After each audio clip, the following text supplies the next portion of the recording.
Okay. All right. I'm gonna talk to you for about an hour, and it's weird. It's weird what I do. Somebody asked me once if it takes confidence to. Nobody asked me, but I just want to talk about this. If it takes. It does take confidence to do this. It takes not a general confidence, but a specific kind, you know? There's lots of kinds of confidence. There's personal confidence. I don't have much of that.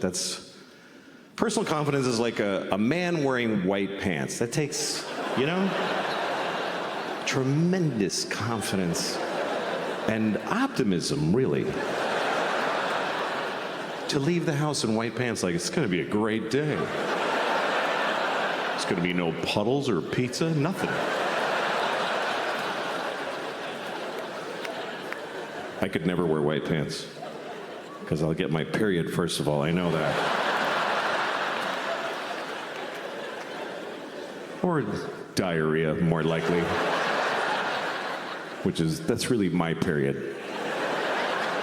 Diarrhea. About once a month, I'm like, oh, fuck, here we go. Better just get home. And don't make any big decisions today. It's true, don't make, you know, if you have diarrhea, don't like negotiate. It's a bad bargaining position. If I have diarrhea, you stand between me and the toilet, I'll sell you my house for 10 cents.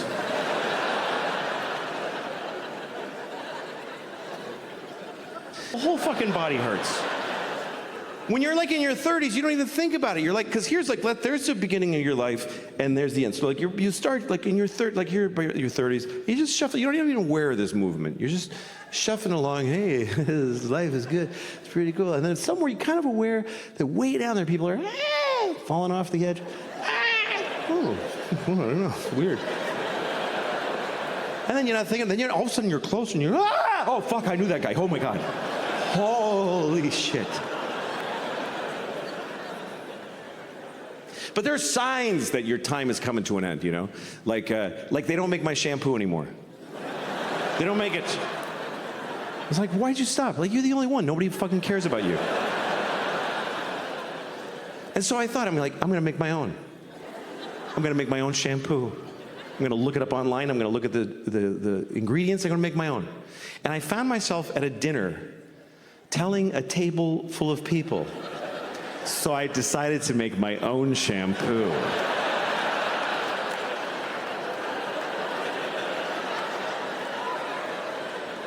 That's one of those moments where you tell yourself, just don't tell folks anything. You don't need to say it out loud. Just do what you're doing and die as soon as possible.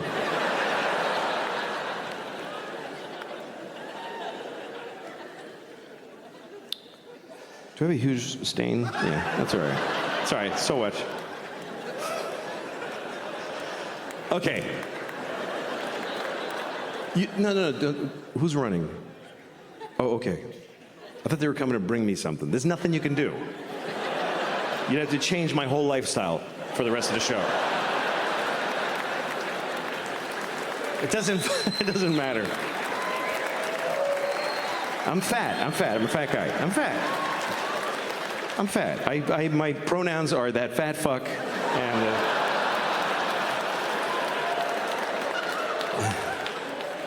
But here's the thing, I have body dysmorphia. I think I look good.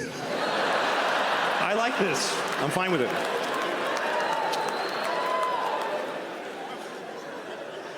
I decided to stop exercising. That's what I decided this year.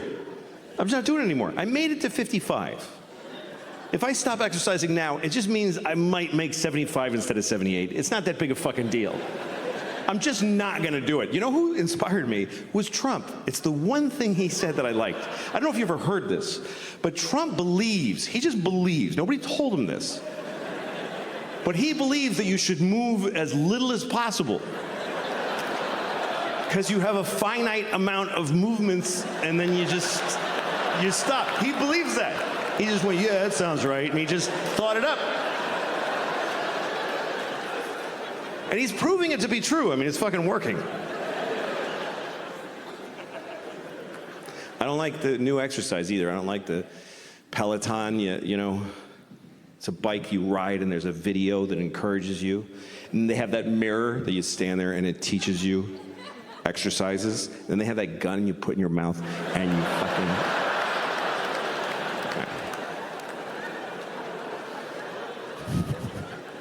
No, you shouldn't kill yourself.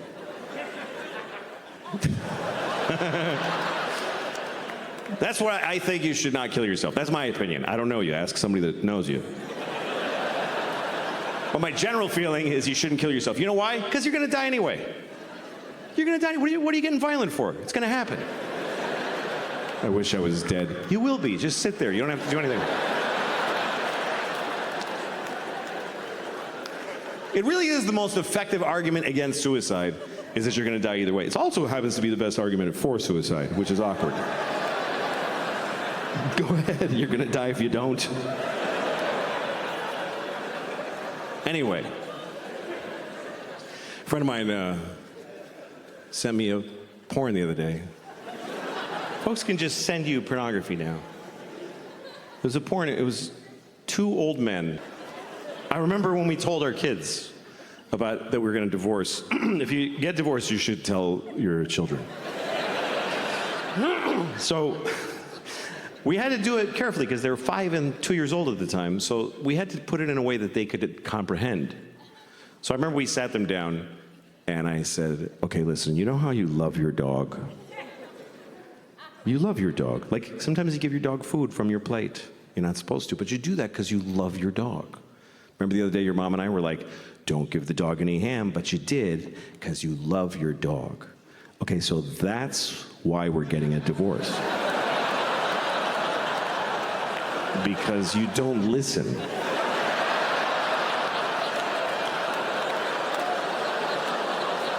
And we just can't take it anymore.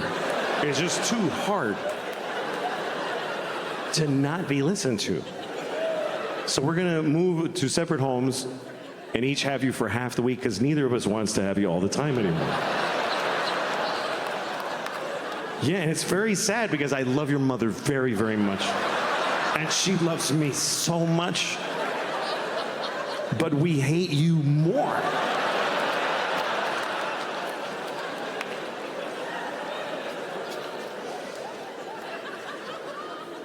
That's how we handled it. You do your best, you know? That's all you can do with your kids. Just do your best. Nobody fucking knows right from wrong. When I was a kid, they just taught us things to try to keep us just shut the fuck up. Our morals were just shut the fuck up. Things like slow and steady wins the race. They taught us that. Slow and steady wins the race. Really, does it win the race? You know what beats slow and steady? Fast and steady. Kicks the shit out of slow and steady. Slow and steady beats old and retarded. That's about it. Stop telling that to kids. A lot of what they teach kids is just to make them polite people, you know? Like they teach them that there's words you shouldn't use. There's bad words. Don't use the bad words. I can't teach my kids that because I do this for a living.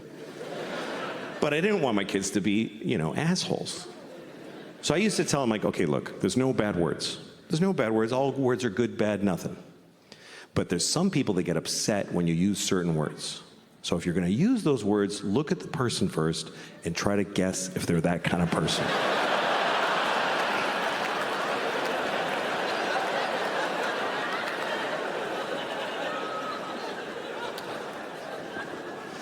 Sometimes you can offend somebody when you weren't even trying to.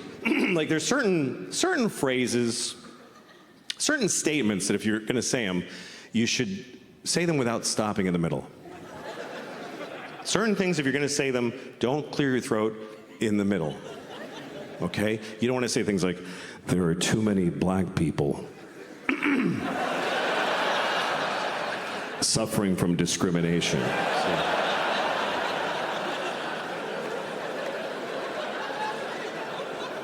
We need to stop the Jews from feeling excluded.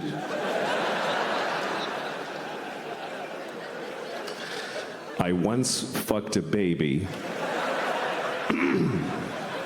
and then I fucked him again. So I want to get through that one.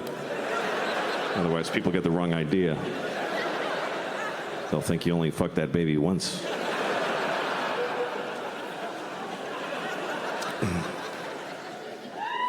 Like, I don't want to fucking do this. I don't want to do this.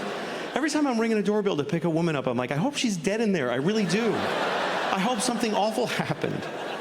I don't want to sit in a place and breathe unevenly for 3 hours and just sweating where your body is folded and just,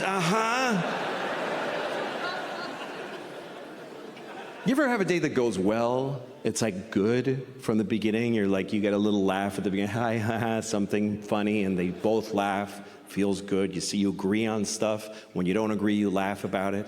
You're even able to be quiet a little bit while you're eating, and it's nice, feels comfortable. And then you drop them off, you're like, I hope I see you again. And she says, I hope so too. And you feel like, this is something new in my life. This is wonderful. Then you go home, and your wife is like, where were you all night? You know, and you're just fucking...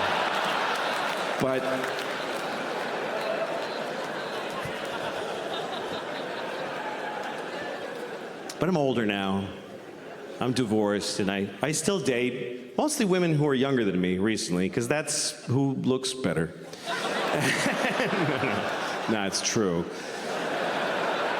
But I don't like I've always been with women my age or older. I was married to a woman a year older than me for 10 years, and that's always been the way there's some guys that have to be with a younger women.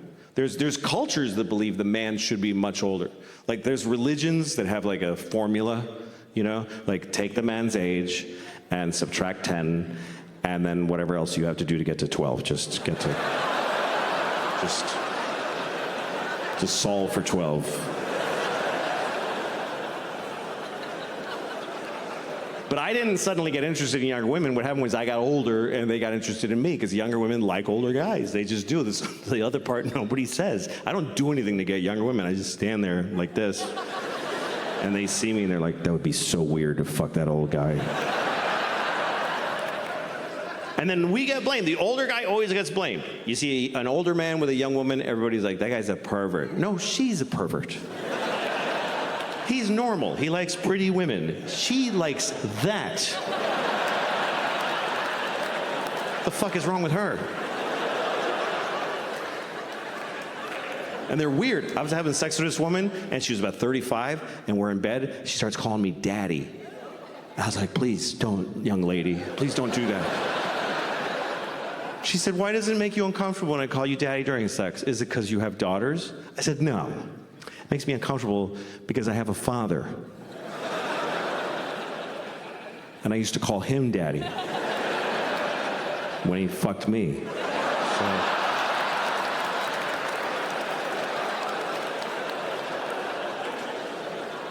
By the way, thanks for laughing at me because I got fucked by my dad. I was not laughing at the time because I was coming because he fucked me good. My daddy fucked me so good. It's not his fault. I made him do it.